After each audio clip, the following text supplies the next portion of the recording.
Alright, yeah, welcome back to some more Magic Arena, and today we're going to be going back into my current favourite format. We've been neglecting it a little while because Historic Jumpstart Horizons has released, but we're going to be playing a little bit more standard 2022 today. We're going to be playing a list that I think has popped up recently.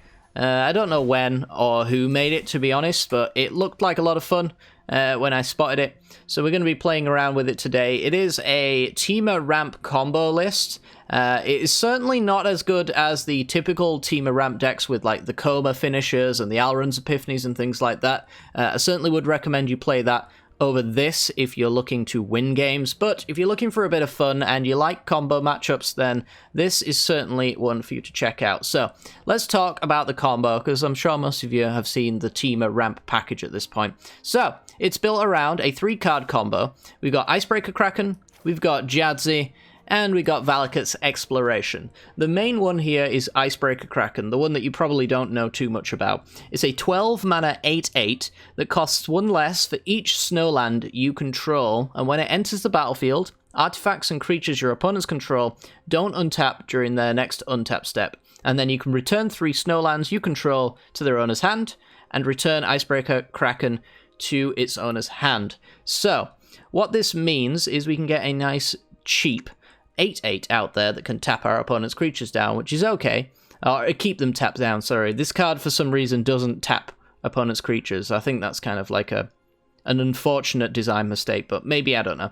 I get Elder Deep Fiend vibes from this, but Elder Deep Fiend's like a million times better than this card, so, you know, it's sad. Either way, this is one part of the combo. The other part is going to be Journey to the Oracle, not the Jadzi side, although as an alternative win condition, we can play that as kind of a mid-rangey card nonetheless. Journey to the Oracle, though, is the card that we're going to be playing around with here. It says you may put any number of land cards from your hand onto the battlefield.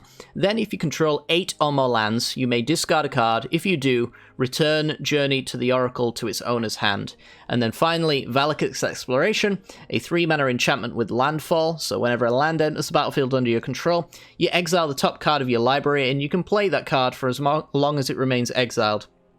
And then at the end of your turn, if you've got cards exiled with Valakut's Exploration, you put them into your graveyard, and Valakut deals damage equal to the amount of cards you put into your graveyard to each opponent. So the combo is, when we get to 8 mana, our Icebreaker Kraken is going to cost 4 mana. The Journey to the Oracle also costs 4 mana.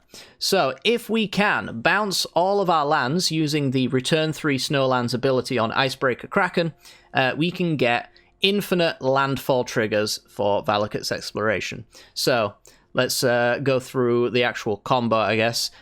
So we play Icebreaker on turn, or on 8 mana for 4 mana, and it comes down, taps the stuff. We full control using the Return 3 Snowlands ability. Then in response to its own trigger, we return 3 lands again, and then do it again and again and again until we've run out of lands that we can bounce. We have to return at least 3, so we can't return 1 just to make it work. So if you're on 8 mana, you can only return 6 lands, but that's okay.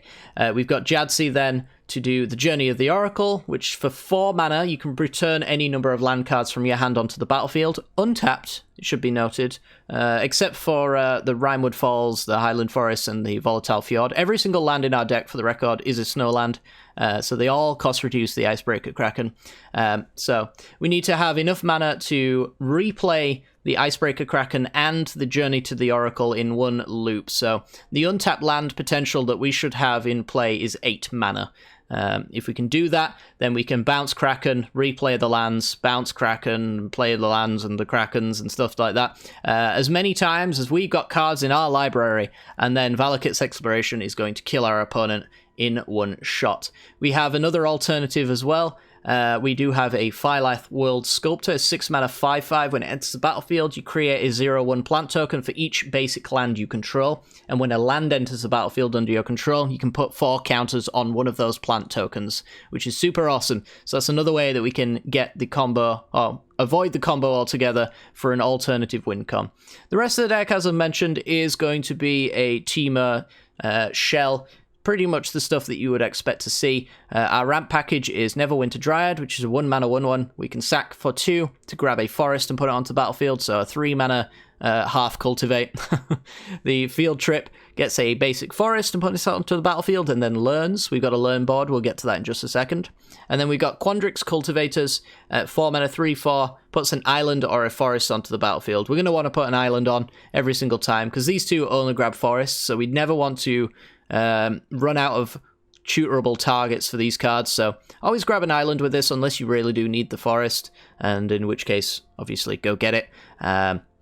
Make sure you got at least double green and double blue for this combo, and I guess 1 red. You want to play Valakut's Exploration before you start comboing off. Hopefully in today's video I will show you how to do the combo. It's not the most intuitive combo in the world. You're probably going to make a mistake, probably going to do bad math on it. I know I certainly did. I've got a mixed record with this deck. It's not ideal. It's certainly not as good as the typical team at ramp lists anyway, so it's something to keep in mind. Speaking of the learn cards, though, we do also have Divide by Zero that keeps us in the game. It's kind of like a Remand with a learn ability on it, so we can return a spell or permanent with mana value 1 or greater to its owner's hands, so either a spell on the stack or a non-token permanent, essentially. As far as Standard 2022 is concerned, I think that's the case. And then when we learn, we go into our sideboard. We have a couple of mid-rangey kind of style things. We've got a Mascot Exhibition and a Fractal Summoning. All of those allow us to make extra creatures if we want to go down the creature beatdown plan. Because, you know, Icebreaker Kraken does tap down our opponent's creatures and keep them tapped down, so we do have a hefty 8/8 we can keep attacking with, and Jadzi has Magecraft, so we can pay the 1 on that, maybe get a double Mascot Exhibition or a double Fractal Summoning. All of those things are available to us. Containment Priest... I always say Containment Priest. Containment Breach for Artifact and Enchantment Destruction. Basic Conjuration is a combo tutor, allows us to look at the top 6 for a creature. 2 out of 3 of our cards, Jadzi and Icebreaker Kraken, are both tutorable with the Conjuration, or fetchable, or hittable. I don't know what you want to call it, really. Teachers of the Archaics is a divination if your opponent has more cards in hand than you. And then finally, 2 obligatory environmental sciences here to make sure that we hit our land drops on time. These obviously are very crucial in the early game, so this field trip is basically a 3 mana ramp with a 2 mana gain life and fetch a land attached to it, in a nutshell. We've got Frostbite for a little bit of creature removal, and then finally the best sweeper in the format for at least teamer decks anyway. 5 mana Battle of Frost and Fire. Battle of Frost and Fire on its chapter 1 deals 4 damage to each non-giant creature and each planeswalker. So Jadzi avoids that, Icebreaker Kraken avoids that, Firelath avoids that. Its tokens do not, though, but if you can get 4 counters on it, then obviously it's going to dodge the sweeper, so it's almost a one-sided board wipe in that sense. I guess we also have Dryads and Quandrix Cultivators that don't hit it, but if you're using a Battle and Frost of Fire, it's because you're severely behind. This deck does have an aggro problem. It is a little bit, even with this current setup, a little bit too slow for aggro. If you can hit the Battle of Frost and Fire on time, then great, but if you can't, usually you end up losing. So this is actually a crucial card for that kind of matchup. It's got a Scry 3, and then the Chapter 3 gives you a draw 2 and discard whenever you cast a mana value 5 or greater card. So another battle, a Firelath, a Jadzi, or an Icebreaker Kraken, all of those will give you a little bit of card draw, and that should help out a lot. Speaking of helping out a lot, if you do enjoy today's video, make sure to hit the like button and subscribe, leave a comment down below, and without further ado, let's continue. This video is brought to you by the generous support of our wonderful patrons and channel members that you see here. If you'd like to support the channel and get access to cool content like sneak peeks, bonus videos, polls on future content, or access to a personal deck critique from myself every month, then hit the join button down below, or check out the Patreon link in the description. With all that said, let's get into the gameplay. Alrighty then, we're in. We've got Divide by Zero to tempo, and then a board wipe with Battle and Frost and Fire. All colours of mana. We're going to keep this one. Let's see how we do. Okay, well I was hoping for a ramp spell, because if it's mono white, we're going to need to get there quickly, and the Battle of Frost and Fire could be pretty good. Third Frost and Fire. Question that just a little bit. Okay, not great. Yeah, I think in order to win this one, we kind of really needed to be able to play and have a ramp spell. Neverwinter Dryad by now would be okay. If we'd have drawn a Frostbite, we could have killed this token. As it stands, we might struggle a little bit. I don't know, though. Divide by 0 counters their next play. I'm assuming that they've got a next play. Take 4. I can't really let this token get any bigger, so let's just do that. That's a nice line for us. We'll go with Environmental Sciences. Get a Quandrix Cultivator. Well, in that case, we're going to go with the Cultivator, I suppose.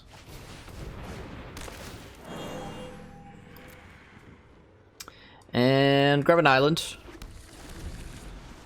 The problem is, well, actually, no, it's not actually a problem. Okay, so they can play the Ranger class, but they can't activate it, which means that the Wolf token is still in range. So if they just go Environmental Sciences and play Ranger class or something... Oh no, they've already played Faceless Haven. Alright, well, we're blocking because Cultivator's dying. We get to sweep the board now. Maybe we live long enough. We get our land drop, we get to scry. And then it's mana value 5, so, I mean, we can probably draw off of the next Battle of Frost and Fire. The issue we have is Faceless Haven at this stage, I guess. But I wouldn't really deem it too much of an issue anymore. Cosmos Elixir, draw an extra card. Okay. Alright, we unfortunately want basically all of these. Which means I can't really do any of the things that I want to do if I want to keep them. So really this scry is actually ruined completely.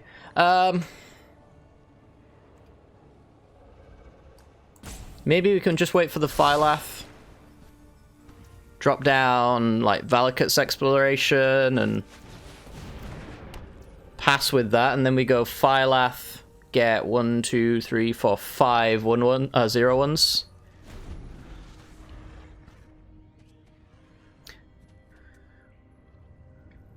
And then all of this ramp starts to look pretty good as well. At that stage, we're going to draw 2, discard 1, so we'll get our hands on the Icebreaker and whatever's underneath it. So here's hoping underneath it is a land.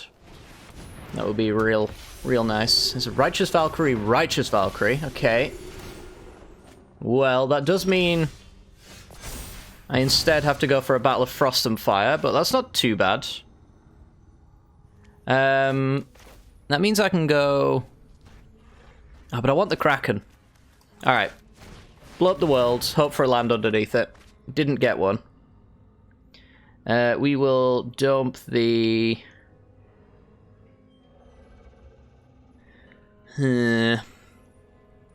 What are we dumping? Environmental Sciences, I guess. Some pretty hefty creatures off the board there. Would have been really awful if they gained even 1 point of life, which is no doubt a very easy task for them. It's like they're just gonna level to 3 with a Ranger class. Nope, gonna get in with the Faceless Haven. Okay. Take 5. Scry is probably once again quite ruined.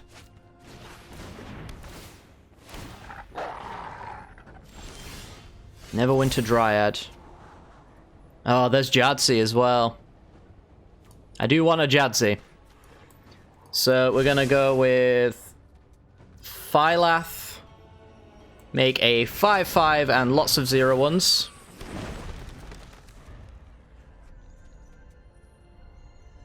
And kind of hope for the best. I don't think we can die from here, and if we can't die from here, we're pretty close to comboing. We can do a lot of ramp, which gives us a lot of Phylath triggers. Those Phylath triggers should keep us quite happy with all of our power and toughness on board for some time, short of a flyer or a trampler. Happy to block Faceless Haven with a 0-1.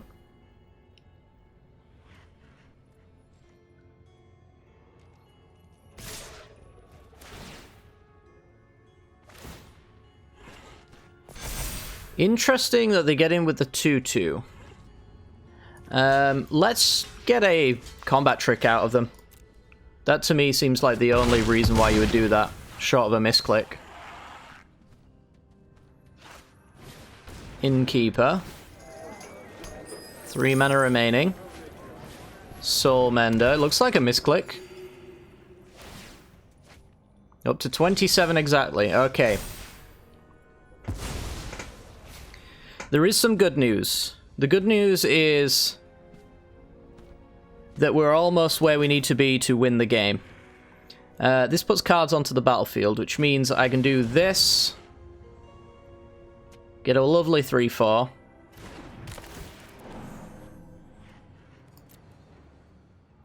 And pump up one of our tokens. Get a Valakut's Exploration trigger, which is going to be a Neverwinter Dryad. Okay, this puts it onto the battlefield tapped. By not playing this Dryad, I very, very, very much indicate that I have, like, a divide by 0. 1, 2, 3, 4, 5, 6, 7. We're really just on the verge of winning the game, to be honest. So I think I'm going to go with a field trip. Grab a forest. Grab... If we're going to lose, it's going to be... I'm going to go Environmental Sciences. Let's pump you up. If we're going to lose, I think it's going to be something that we have absolutely no impact over. So let's just get as much land on the field as possible. Rhinewood Falls. I'm just going to pass. Got 36 cards to their 27 life, so... 25 life. Yeah, it'd have to be like a hasty or tramply flyer.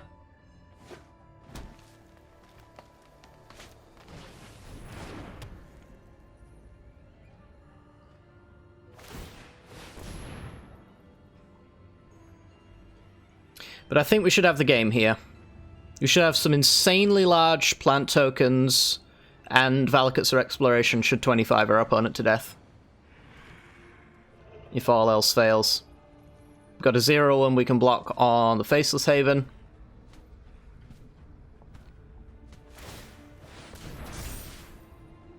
Don't mind doing that.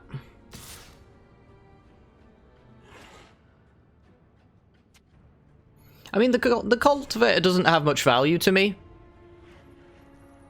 So part of me wonders if I should just block like that, because assuming that they do have Trample, blocking with a 0-1 would kill me. I don't know what the Trample spell they would have would be, but this should keep me from dying, I believe.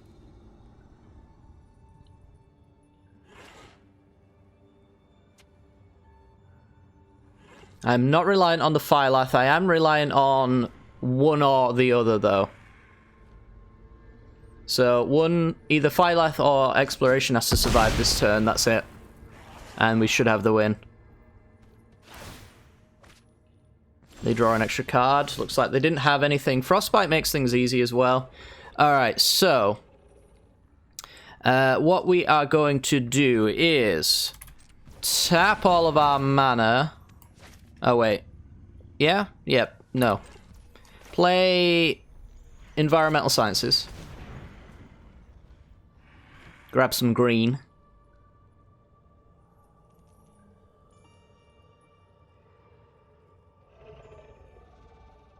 Opponent's like, why would they check how much mana they have?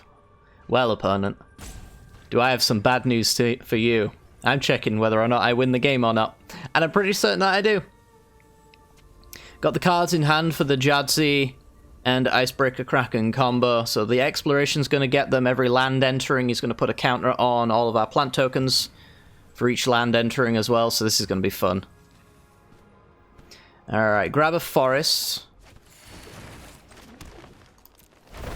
Pump up the 0-1. Alright, so now we float mana, play the Kraken, target you. Opponent can... Well, they can't really relinquish priority without doing a lot of things. So we're going to full control so we can respond to our own trigger.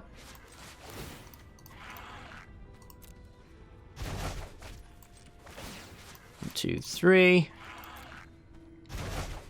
So Icebreaker Kraken comes back to hand,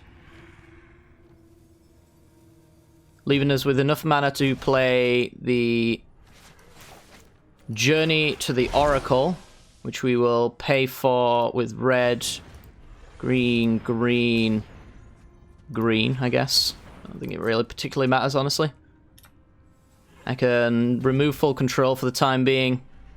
Gonna go Rhymewood, land, land, land, land, land. No, come back! I want to combo kill you!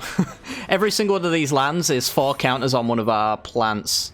So I think we bounced like 9 lands. So that's 9 plus 4 counters, let's call it, on each of these tokens. They've only got 2 blockers. I guess they've got 3 blockers, but we've got, you know, 4 very, very, very lethal attackers. And we've also got Icebreaker Kraken coming down, bouncing them all again, getting us additional stuff. So any one of these tokens getting in should honestly probably 25 our opponent. It's essentially an infinite loop, though, because we can produce the 2 mana that Icebreaker Kraken comes down for, and the 4 mana that Journey comes down for, and discarding a card every time to bring it back to hand. So we got that 4 times over, so should be easy enough to win the game there. We can also dump a Rhymewood Falls since it enters the battlefield tapped. Doesn't add a great deal of value to our combo as such, but it would be the last target anyway. But yeah, pretty good, and on to the next one. Alrighty, on the draw. Turn 1, Frostbite's available, with turn 3, Field Trip to get our blue source. Double Kraken's not ideal, but it could keep us alive in the mid to late game. Usher of the Fallen. Alright, well, this Frostbite's going to be very useful then. So they can boast if they really want to not commit anything extra to the board, or they can play something else. I'm going to let them do their thing here, because I'm pretty sure this is bait. I'm happy to take 2 to try and hit something more impressive. That can be more impressive. And another Usher. Right, well, this is just a 2-2 that's growing, so we're going to get rid of that, because it actually probably presents more damage than an Usher at this point. Our main issue is we don't really have any more interaction at this point, so we need to survive until we get to a Battle of Frost and Fire. That's really our only reasonable answer here. I don't imagine we're going to get to Icebreaker Kraken in time. So we're taking 6, so we're dead in... Well, we're dead in 2 turns, right? Because of the Paladin class. 3, 6, 9, yeah, I mean... That'd be 18 over 2 turns, so this costs 9. It's going to cost a little less with the Field Trip. I can't divide by 0 on their turn because of Paladin class. I think I just have to Field Trip. Get a first, and... Yeah, I mean, I guess it's just... Yeah, maybe it's Mascot Exhibition. Got 2 lands anyway, so Environmental Sciences, it's worth 2 life, but that doesn't decrease the clock that they've got. So I'm dead now, and I need to basically answer the board every single time, and that's not possible, right? So I do this. I do this so they can't anthem, I guess. I do this to gain 2. And then I die. 4, 5, 6, 7, 8, 9. X-axis. Too aggressive for us. Next game. Alright, we're in. This hand is terrible. I feel like I'm saying that a lot with this deck recently. This hand is also terrible. Where's my ramp? I actually just can't find it today. This has a ramp but no green, but it's the best hand that we've had so far, so we're going to keep this one. Go down a Frostbite and a Quandrix Cultivator, I guess. Maybe I'd take the other Frostbite over the Neverwinter Dryad and just dump the ramp altogether, because I can't really trust myself to draw a green source. Bum bum bum ba ba da ba ba da ba da ba ba da ba da da ba da ba da ba da ba da ba da whip boop. There's a Magda. Yeah. Well, I'm gonna offer a block if they offer it. I doubt they do. Well, guess a Dragon's Fire out of them. It's nice enough for me. Yeah, here's all the green. Now that I've complained, that's how this works. Alright, we are going to pass a turn. We might have to divide by 0 depending on if our opponent plays pre-combat. Otherwise, I'm very interested in frostbiting the Magda, but that's a good enough one to hit. Not really have a good answer to it in our sideboard, though. So we're just going to have to continue our game plan as we are. I think I'm just going to go kill Magda. Play a land, play a field trip, grab a forest, grab a Teachings to catch up, I think. Goldspan comes back down. Putting a clock officially on us. 4 mana to follow up, so if they want to get into win more territory, now's the time. Delina. Oh, hello, Battle of Frost and Fire. Sorry, Delina, I do love you very much, but I can't really afford to let you win the game. Almost certainly. Barbarian class. Opponent's got some serious gameplay skill right here. Alright, this is 12, 11, 10, 9, 8, 7. Not castable, bottom. Field trip.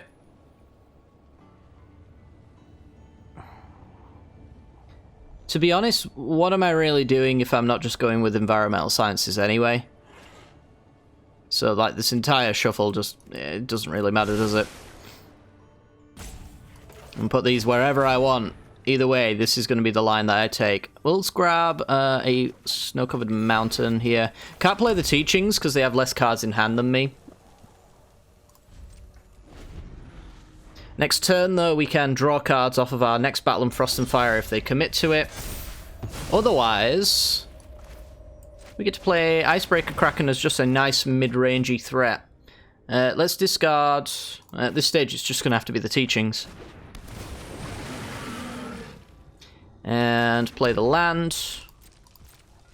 Now we have a scary board. Sweet. 3, 6, 7. So if we to draw on another land, we get to play the Jadzi side of the card, and we're certainly going to do that. I've never really used Jadzi, but we can always get it back to hand, returning it by discarding a card, and it also allows us to copy instants and sorceries as well, so our field trips and our divide by zeros, we can get extra value on them that way, which is really kind of nice, so definitely would play that out and hit our opponent big time, but cute deck from our opponent. Not gonna be good enough this time around, though. And on to the next one.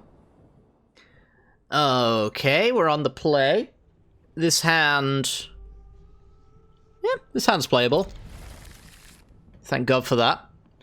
Maybe end this this video on a high note with a playable hand. All right, so land, Dryad. Not too reliant on having to crack it to keep this hand good, but probably going to be doing that next turn anyway. Battle of Frost of Fire. So this only gets forests. So I might as well just play any kind of land that isn't a forest here, so I have all colours of mana next turn. Gonna hit our opponent for 1. Sack it on their end step. Not a bad start. Up against mono green, Werewolf Pack Leader. Certainly would love to draw a answer to that. So, not gonna happen just yet. Good to know. Let's play a Cultivator, which can at least block it short of them having a Ranger class. Grab an island.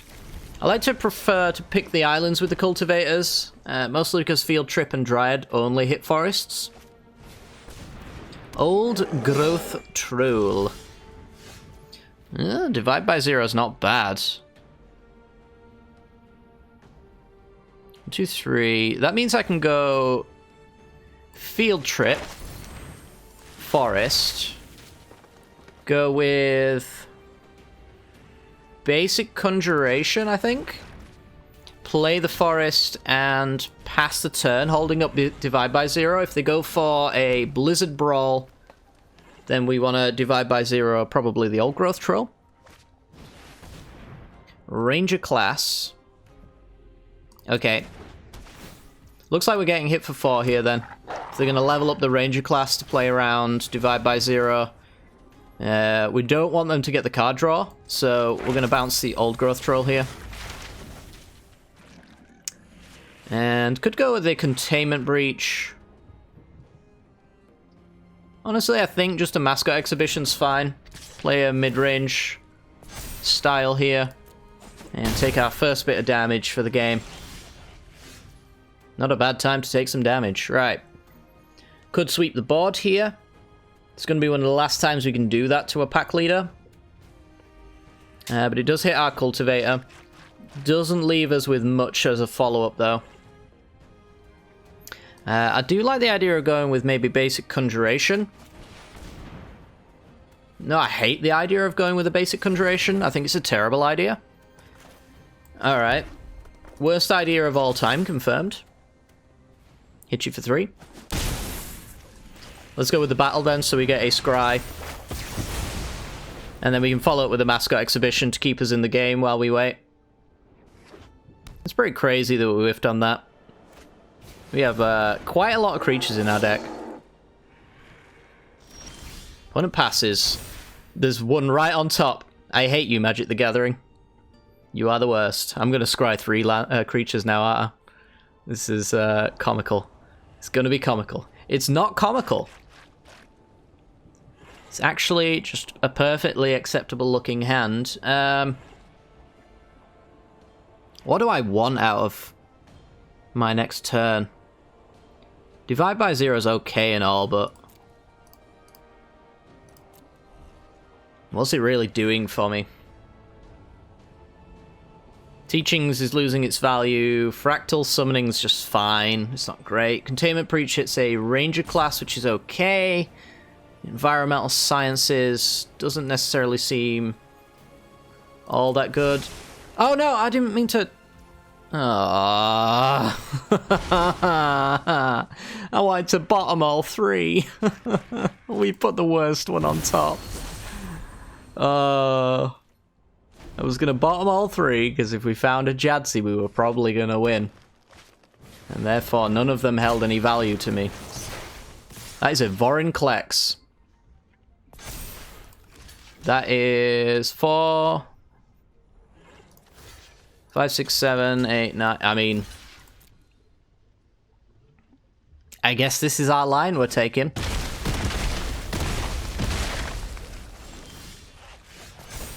We do, however, and this is a good to know, have a draw. Because Icebreaker Kraken is 12 mana. Discard 1 Valakut's Exploration, please. Keep the Old Growth Troll tapped. play an exploration, and see how we do.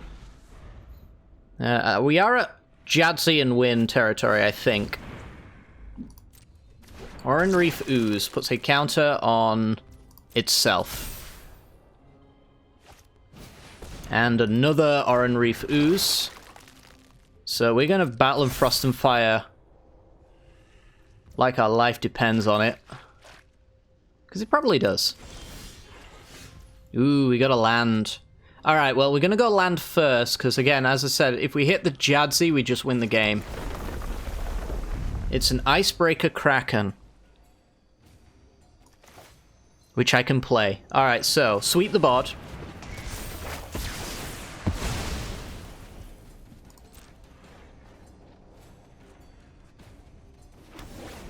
Play a Kraken. And swing for 8. Not bad. We've got a draw and then a scry 3. Divide by 0 to keep us hopefully alive. Although I suppose Lair of the Kraken's getting quite large. We can always block and then bounce with this to return 3 snowlands. It's an option that we have available. Opponent's animating, but they can't push through. So they're just doing it for the sake of it. Oh, we win. Ha ha ha. None of this matters. So I will bottom them all. Alright. Opponent is dead anyway. So we're not really going to do the combo. Because we don't have to. Hit our opponent for 8. Alright. Kill him the old-fashioned way. So we got 8 mana, which means we can pay the 4 for the other side of Jadzi, and still pay the 4 for the Icebreaker Kraken, because that's what 8 makes this cost. And yeah, that's us looping that at least twice over, so yeah, that's 16 damage just on the combo alone. Because we have to discard a card in order to make this work, so yeah. We got 1 divide by 0, so 16 points in Valakut's Exploration there. I think we haven't made our land drop this turn, right? So we get to make another land drop. I don't think that means infinite stuff, but we'll probably do something with it anyway. But yeah, that's going to do it for today's video. Hopefully you've enjoyed. If you have, make sure to hit the like button and subscribe. I wouldn't necessarily recommend this deck if you're trying to be competitive. I have made a Temur ramp deck in the past, though, with comas and extra turn spells and things like that. If you're looking to actually win the game, that's certainly the way that I would go about it. This combo is just far too full of things that are not good on their own, or just kind of average at best. So, you know, it's a weird one. But yeah, like, subscribe, leave a comment down below, and I'll see you all next time. Ta-ra.